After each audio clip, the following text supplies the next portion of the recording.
Israel has killed the leader of Hamas, Yahya Sinwar. He was accused of planning the October the 7th attacks.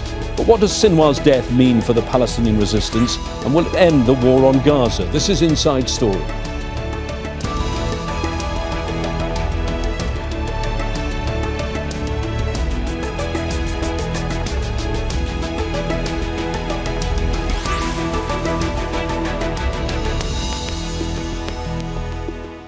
Hello again, I'm James Bays. Yahya Sinwar was the face of the Palestinian armed struggle against Israel's decades-long occupation.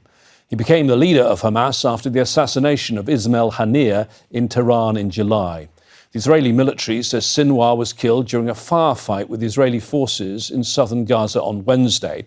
Israel's Prime Minister praised his killing and called it the beginning of the end of the war on Gaza. But how will this affect the ceasefire efforts and the fate of the Israeli captives? And what's it mean for the Palestinian resistance? We'll put that to our guests in a moment. But first, this report from Alex Baird. This is what the Israeli army says was Yahya Sinwar's final moments.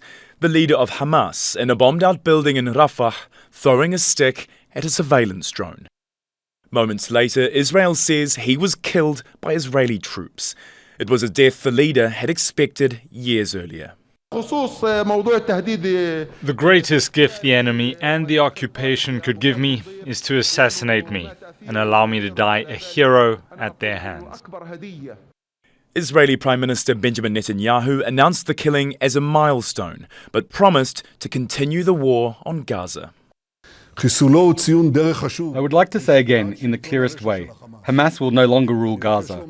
This is the beginning of the day after Hamas. And this is an opportunity for you, the residents of Gaza, to finally break free from this tyranny. To the Hamas terrorists I say, your leaders are fleeing and they will be eliminated. I call on everyone who holds our hostages, whoever lays down his weapons and returns our hostages, we will allow him to go on living. For many in Gaza, Yahya Sinwar died a hero. The killing of the leader Yahya Sinwar is a heavy blow for the Palestinian people. Netanyahu won't stop. We know that. All the Palestinian people are targeted, not only Sinwar, because every day there are massacres. But his death does little to change the reality for millions of Palestinians in Gaza who face starvation, relentless Israeli bombing, and repeated forced displacement. To those who are crying for the Israeli captives, to them we say, those captives cannot return to you until and unless the war on Gaza comes to a halt and our Palestinian detainees released. And while many Israelis celebrated the death of Sinwar, protesters in Tel Aviv didn't let the news derail their near-daily rallies demanding their government do more to agree to a ceasefire deal that will release the captives still held in Gaza. A lot of chances that were missed, and we cannot miss this opportunity. We must bring them now, immediate, because we are saying it again and again, but I think this is the very last chance to bring them back. Many international leaders say they hope Sinwar's death will lead to the end of Israel's war on Gaza and ease the suffering of Palestinians. But Israel has been clear. This is not the end. Alex Baird, Al Jazeera, for Inside Story.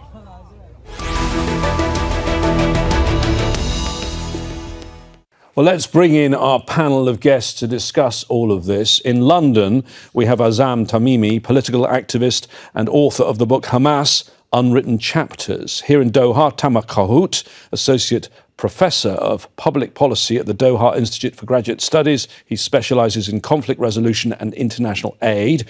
And also in London, Gilbert Achcar, Professor of Development Studies and International Relations at the University of London School of Oriental and African Studies, known to most of us as SOAS. Thank you, all three of you, for joining us here on Inside Story today. Azzam, you've written books on Hamas. Tell me, how big a blow is Sinwar's death to the Hamas movement?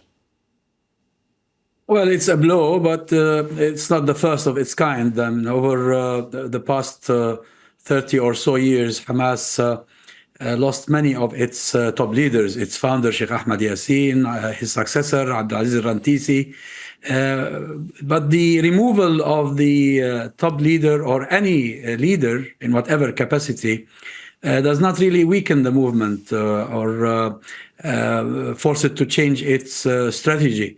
We haven't ever seen a sign of this. I think to the contrary, especially the way in which Sinwar left this world is going to turn him into probably a much bigger icon than every other leader that was eliminated before him. Azzam, though, you say, I mean, you know, there was that double blow in 2004 for Hamas when the founder, Sheikh Yassin, was killed, and then just days later, the following leader, Rantisi, was killed, and they managed to rebuild themselves despite that double blow. But surely it's much more difficult now. They have had a year of devastating bombardment of the Gaza Strip. Well, that is true. It's not more difficult because Sinwar has been killed, but because of the devastation Israel has caused throughout Gaza. That is true, of course. But see, Hamas is based on an idea, and it is this idea that keeps alive. And it will attract more and more Palestinians, Arabs and Muslims, and supporters of Palestine around the world, because it seems to them at the moment that it is the only man left standing in defense of that idea. Tamer, let me ask you about the manner of his death that Azzam just talked about. I mean, there are two possible narratives, aren't there, here? One, he was not a coward. He was there in his military fatigues, bravely fighting on the front line with a weapon himself. And then there's the other narrative. He had no bodyguards around him. He was almost alone and isolated, showing an organisation that may be running out of manpower and supplies with no centralised command system. Which one is it? It's both, I think, James. I mean, Sinwar's personality has been studied over a long period of time since he assumed his leadership position in Hamas. He has left his stamp everywhere on the movement's hierarchy, structure, operations. He's a fighter. Of course, he's a fighter. I'm sure the Israelis did not anticipate the way he died. I mean, this outcome or this scenario, it did not serve Israel's propaganda, which has been so far trying to damage his reputation, to claim or to say that he's a coward hiding in tunnels. I mean, of course, I mean, if it was, I think, I mean, following from many reports like that if it was not for the leaks that immediately, I mean, the leaks of his death, Israel otherwise could have more or less tried to control this narrative on his death and try to damage it. But the reality, no. I mean, he died fighting for a cause he believed in.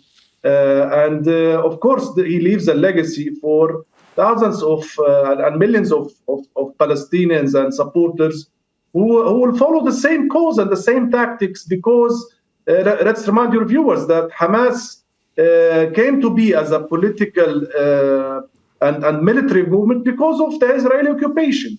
So as long as Israel continues its occupation and there is no final solution, Hamas will keep regenerating itself, repositioning itself, rebranding itself to keep the fight. Gilbert, I mean, some may compare, because this Israel are claiming a great success here, this with the death of Hassan Nasrallah in Lebanon. But I think in many ways it was different, wasn't it? Because this was not some great intelligence success by the Israelis, and the Israeli intelligence, backed by the whole of the US intelligence apparatus, have been looking for Sinwar, but they don't seem to have had any of the information that Israel seems to have got with regard to penetration of Hezbollah. Yes, indeed. It was much less spectacular than the assassination of Hassan Nasrallah, which, as you know, was done with very heavy, intensive use of air bombing and a lot of intelligence. Here, in this case, it was almost fortuitous. However, I would say that, if we had to compare this assassination with the previous assassination of Hamas leaders, this one is definitely the most important, the most significant, not in terms of what Yahya Sinwar himself represented. Some of the previous leaders of Hamas may be regarded as even more important or for the movement, but for the circumstances under which it came, which is that this is now seen as a war trophy for the Israeli state, for Benjamin Netanyahu in particular. I mean, this is a great victory for him, and that's how he is exploiting it. And I mean, you can say a lot about the narrative that was more or less contradicted by the way Sinwar died. But there is another narrative that is vindicated in the eyes of Netanyahu, which is to say, to the Americans, to all states that exerted pressure on him not to invade Rafah. Well, he could say, look, had we not invaded Rafah, we would not have been able to kill Yahya Sinwar. And that's the key message that is going through. And Netanyahu is very much triumphalist now. He has, he has scored a number of victories over the last few weeks. And of course, this has boosted enormously his popularity among the Israeli public. And of course, this is just encouraging him to carry on with his aggressive policy. Azzam, how long do you think we'll have to wait until there is a new leader? And do you think we will see one leader? I mean, before August, before Ismail Haniyeh was assassinated in Tehran, there was a leader outside and a leader inside. Do you see that model again potentially? And do you think on the ground in Gaza we'll have a new generation leader? No. Hamas doesn't have a leader on the inside and the leader on the outside. Hamas has three constituencies. Gaza has a leader, the West Bank had a leader, the diaspora has a leader, and there is an overarching leader who was Haniyeh. Sinwar at the time was the leader of the local organization inside Gaza. So when Haniyeh was assassinated, the Shura Council met to deliberate about who should succeed him. And many people thought probably Khalid Mash'al would succeed him because convention had it that the leader should be in the diaspora to have free movement, etc. However, Khalid Mash'al insisted that because Gaza is at the forefront, someone from Gaza should replace Haniyeh, and he was in favor of Sinwar like everybody else. It will be a matter of a few days. I think they will have to meet again and decide who is likely to be the leader now. Tamer, I mean, it will be a difficult job for the new leader, will it not? Because Sinwar had been in control for some time, and he certainly had authority in the movement. And he also had previously spent 2 decades in an Israeli prison. He spoke Hebrew, and he understood how the Israelis worked. You're not going to find another figure like that, are you? James, I'm not sure. So I mean, yes, Sinwar has his own legacy. He was a charismatic leader, but I think, there's so many in the movement who have the same set or similar set of skills and knowledge and representation to take over and to lead. But I think that's not the issue. The issue is, for me, is that I think the movement at this critical point or juncture has to go through some soul-searching mission to reposition itself. Because, let me put it this way, October 7th was a very decisive event and dividing at the same time. It came in a context of a very brutal occupation. At the same time, it came in a context of lack of Palestinian unity. And I think that's the elephant in the room, where also there is a need for some urgency on focusing on this issue. Hamas has been diminished in terms of its capabilities inside the Gaza Strip. As a resistance and governance movement at the same time, it realizes for sure that it cannot stay in governance the same way it was before the war, because it cannot alone take care of the future needs of governance in Gaza or the reconstruction. it also realizes that it is isolated regionally and internationally at the same time. So when I say soul-searching mission, I think the leadership of Hamas, the future leadership of Hamas, need to set a new strategy or a new mission for the movement to tackle these big and huge obstacles. And I think at the top of these priorities should be figuring out how to reconcile the Palestinian house and how to reach to an agreement with Fatah and other Palestinian factions to form a unity government. So it could be in control and also more or less try to navigate through the complexity that Israel will also create for any future government structures in Gaza. So this is I think where Hamas is now, and it's not going to be an easy mission. Gilbert, how do you think this will be viewed from Tehran? Because in terms of Iran's regional strategy, the two main arms were Hezbollah and Hamas. Both have been seriously degraded, and their regional strategy is somewhat in disarray, would you not say? And of course, we still have not had the Israeli response to Iran's last attack, and they continue to say that they are going to respond. Yes, I mean, of course, Hezbollah is far more important for Iran than Hamas ever was. The deterrent capacity of Hamas was very limited. The armament, the firepower of Hamas was very limited compared to that of Hezbollah. And the links between Hamas and Iran are not comparable to the kind of links which are much narrower that you have between Hezbollah and Iran. So the big deal for Tehran is what is happening today to Hezbollah is the assassination of Hassan Nasrallah, who was much more important for Iran than any of Yahya Sinwar or Ismail Haniyeh, for obvious, I would say, reasons of the kind of connection that you have between Hezbollah as an organization and the Iranian regime. So that is their main problem today is what is going on in Lebanon and the threat that is pending now of the Israeli retaliation to their attack on the 1st of October. That's the big question mark. What kind of retaliation you will have? Will it target the nuclear installation? Will it target military installations? Will it target anything else? That's the big question. For the Iranian leadership today, that's their main concern. Azzam, let me tell you what Prime Minister Netanyahu said.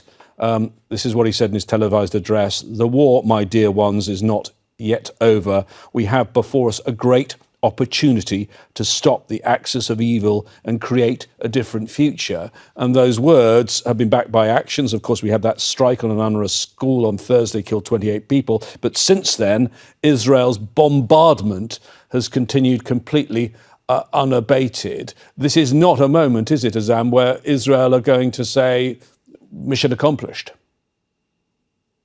No, it's highly unlikely, of course. Netanyahu is jubilant at the moment. He feels he has triumphed, and probably he thinks he can achieve more. But that's the nature of tyranny. I mean, tyrants always think along these lines. And I think what will probably happen is that the fight will continue either until Israel manages to achieve its objectives, which it hasn't been able to achieve until now, or they will the so-called international community will do something in order to force some sort of a ceasefire and stop the war. But Hamas is still adamant that it would not settle for anything less than the terms it had already agreed on. Well, Azzam, it's interesting that Netanyahu is saying that because, of course, we've heard from the only main country that backs Israel in its bombardment, which, of course, is the US. We heard from President Biden. He put out a statement. And moments after his statement was released, the US vice president, of course, presidential candidate for the Democratic Party, she had this to say. This moment gives us an opportunity to finally end the war in Gaza.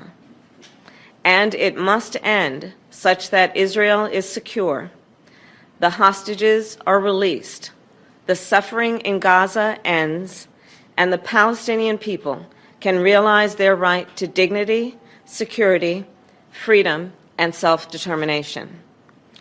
And it is time for the day after to begin, without Hamas in power.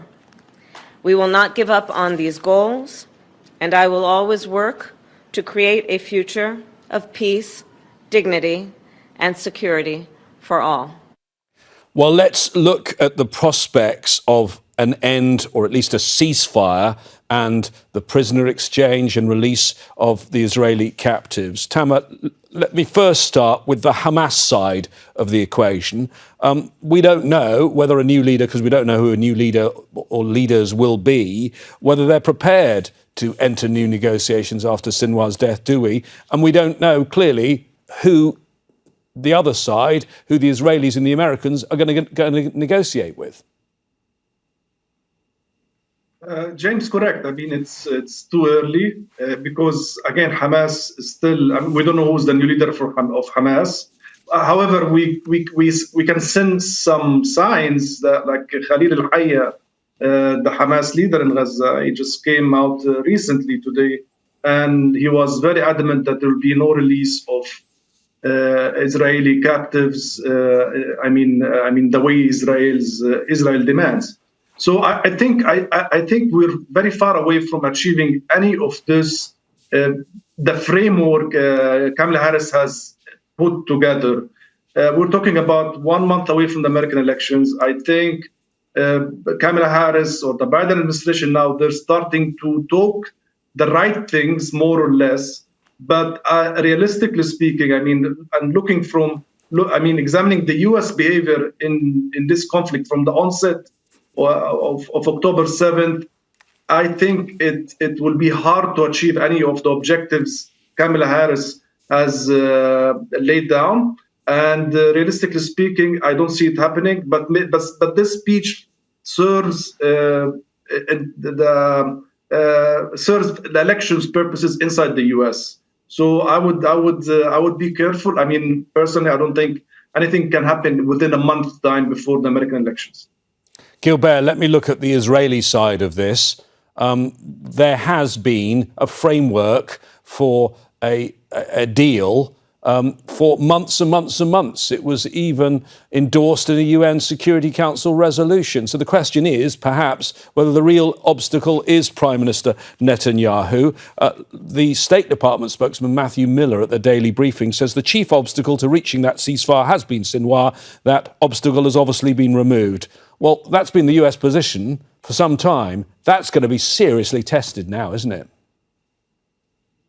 Absolutely. It's a blatant lie. You know, when anyone from the State Department, or including Blinken himself or anyone else, claim that the obstacle to that ceasefire agreement was Hamas or Sinwar, they know perfectly well that it is untrue. That the truth is, as Joe Biden himself recently recognized, even if indirectly, the truth is that Netanyahu has no intention of handing that kind of present, that kind of gift to the Democrats, to the Biden administration. That includes Kamala Harris today as a candidate, giving them the gift of an agreement with a return, with a liberation of captives, including American citizens who would be, received at the White House in great pomp. So that would be a strong argument for the Harris campaign, and Netanyahu is not going to do that. He is betting on Donald Trump. That's very clear, and that's why he won't. There's no kind of ceasefire agreement that could be reached before the 5th of November in any event. Now, depending on the result on the 5th of November, that will change things. That is, if Trump wins, Netanyahu would consider himself, emboldened in his extreme positions. If Harris wins, then he might seek some kind of compromise. But anyway, I mean, you put the right question before. I mean, is there anyone to talk to about the fate of the captives today in Gaza? We don't know, and ultimately, in order for Netanyahu to say mission accomplished, he would need to have a clear perspective on what to do after that. And for now, there is absolutely no clear perspective, and Netanyahu is just hesitating among different pressures on what to do once the fighting stops. Azzam, we hear from the President Biden that he's sending his Secretary of State back to Israel. I'm not sure we should get optimistic about that. I've lost count of the number of times that he's made visits. But he is also, that was the letter a few days ago, with a 30-day deadline to put pressure on Israel to let aid in, to let aid in or else. That takes us past US election day on the 5th of November. Do you believe if there is a Harris victory, as Gilbert said, there is potentially the chance of some optimism, of some sort of ceasefire, some end to the war, that perhaps Biden might finally use the leverage he clearly has? Well, I wouldn't speculate on this. And I think the Americans have been party to the massacres that have been committed in Gaza. They've been party to the genocide. This silly talk about 30 days notice, it is as if they're saying to Netanyahu, okay, you have 30 days to finish the job or else. So he's going to continue killing and starving people until the Americans see what they can do after 30 days, and they will do nothing because all the weapons with which the Palestinians are butchered come from Washington, mostly. And therefore, I think the U.S. administration is fighting its own war in Israel via the Netanyahu administration. Well, thank you very much. Thank you to all three of you, our guests today, Azzam Tamimi, Tamer Qarmout and Gilbert Achcar. In-depth coverage of events in Gaza, Lebanon and Israel continues on Al Jazeera 24 hours a day. And you can get more analysis and context on our app or at aljazeera.com. Please let us know what you think of the programme and what topics we should focus on in the future by going to our Facebook page. That's facebook.com/AJ Inside Story, or contact us using X at AJ Inside Story. I'll be back here very soon. Until then, from me, James Bays, and the team here, stay safe. Bye-bye for now.